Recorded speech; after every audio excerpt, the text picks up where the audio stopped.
Halo, selamat datang kembali lagi dengan channel Kanjeng Abang di sini, channel yang mengupas tentang tosan aji dan hobi lainnya. Oke, kita kali ini kedatangan pusaka baru. Mungkin teman-teman sudah banyak yang tahu pusaka apa ini.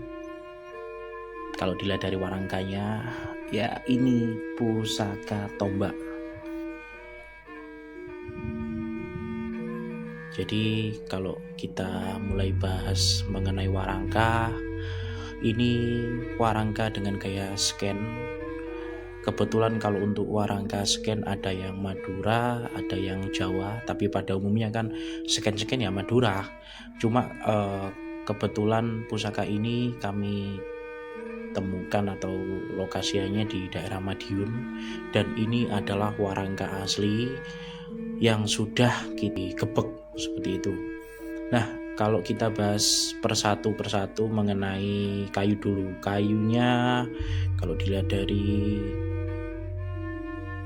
bentuknya ya kayu sono keling. Nah, sudah kita restorasi, sudah kita gebek, kita cat ulang, kita sesuaikan sedikit tanpa merubah orisinalnya. Nah, seperti ini. Nah, kenapa sih kok di Jawa Timur, di Madura kok pakai rata-rata tombak, pakai warangka scan? Ya kalau kita perbandingan dulu di era-era Mataram Islam dan Pajang, Penging ke atas ya, yang memang rata-rata notabene biasanya pakai ladian yang panjang-panjang, itu biasanya memang rata-rata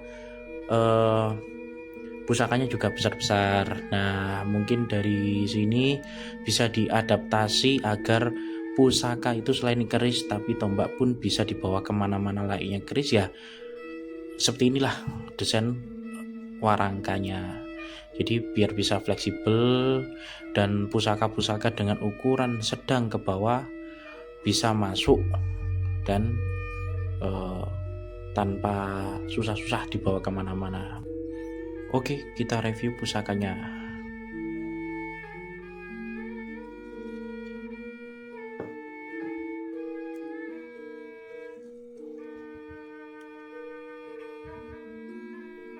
Luar biasa ganteng dan wibawa ya. Nah, ini adalah tombak panggang welut. Panggang welut luk 5. 1, 2, 3, 4, 5. Nah, di panggang welut sendiri sama seperti panggang lele, ada luk 5 dan luk 7.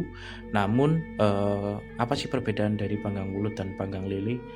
Pada umumnya hampir sama mungkin di penyebutan, tapi kalau kita lebih spesifik lagi bicara mengenai dapur panggang welut pada tombak, yaitu terletak di bagian sorsoran.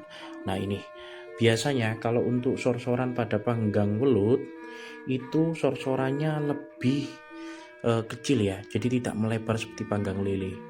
Ini lebih lamping sampai ke look yang pertama seperti itu. Dan yang kedua yaitu pada metuk ke atas ya. Kalau metuk ke atas ada yang namanya odo-odo. Nah, odo-odonya ini terlihat sangat jelas ya, dudur. Nah, ini odo-odo jadi kayak geligir tapi hanya separuh. Kalau untuk dipanggang welut biasanya sih umumnya sih memang ya lempeng aja, tidak ada odo-odonya seperti itu.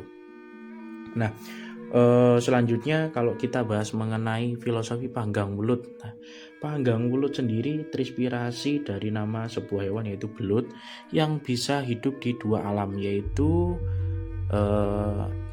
alam air dan darat, atau hidup di dua dunia ya. Nah, di samping itu juga belut juga licin. Nah, mungkin itu yang jadi filosofi agar pemiliknya bisa lebih luas dalam melakukan segala hal, baik dari segi usaha, pertemanan, koneksi, seperti itu. Jadi biar tidak monoton di satu sisi seperti itu. Jadi bisa lebih masuk. Jadi ibaratin gitu ya, kayak welut licin gitu ya. Jadi bisa masuk di segala kalangan. Jadi pusaka ini memang sangat cocok untuk para pengusaha dan biasanya sih para pemimpin ya, agar bisa masuk di segala kalangan. Nah, itu dari segi dapur. Kalau kita berbicara selanjutnya yaitu mengenai tangguh. Nah, teman-teman bisa lihat sendiri. Kalau udah tempat padat seperti ini, tantingan ringan, pamor ceprit seperti ini, pasti teman-teman sudah bisa menebak. Ya, mungkin bisa saling share di komen ya. Betul, ini tombak dengan tangguh Mojopahit. Mojopahit sendiri terkenal dengan pusakanya yang ringan, dengan desain yang luas, tempaan padat. Nah, ini kebetulan kita dapat yang kondisi yang masih sangat bagus ya, jadi masih utuh. Seperti itu. Kita bisa lihat dari segi materialnya ya. Besi-besinya Majapahit itu cantik sekali ya dulu. Jadi kayak hitam, terus kalau kena sinar itu agak kehijau-hijauan seperti itu. Nah, itu kalau dari segi tangguh. Kalau kita babar mengenai pamor.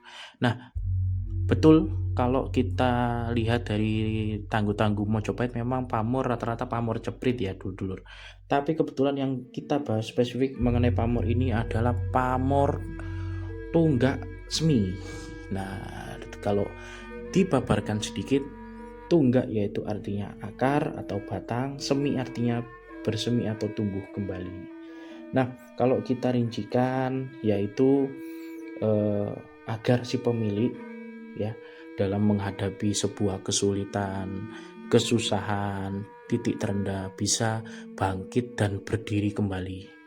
Filosofi yang sangat-sangat bagus ya teman-teman. Di samping yang utama memang karena kuasa dari Gusti Allah, kalau untuk usaha sangat-sangat cocok, terutama yang sedang berada di stagnan di tempat ya, terus yang sedang mengalami berada di posisi di bawah. Nah, dengan pusaka ini diharapkan atas kuasa yang di atas juga bisa menjadi daya semangat agar bisa bangkit dan sukses kembali. Seperti itu. Jadi pusaka ini sangat cocok untuk yang punya usaha dan para pemimpin. Seperti itu kawan-kawan. Ganteng sekali ya, utuh, sepuh ya. Warangka juga masih ori. Nah, untuk mahar ini sangat terjangkau saja untuk kelasnya, kelas Majapahit. Saya buka di harga 800.000.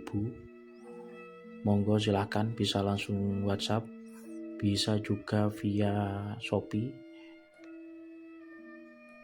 Transaksinya dijamin aman atau rekber, monggo silahkan ya. Kapan lagi bisa dapat pusaka seganteng ini ya, dengan tuah yang sangat bagus, sangat cocok antara pamor, tangguh, serta jenis pusakanya. Seperti itu. Terima kasih. Wassalamualaikum warahmatullahi wabarakatuh.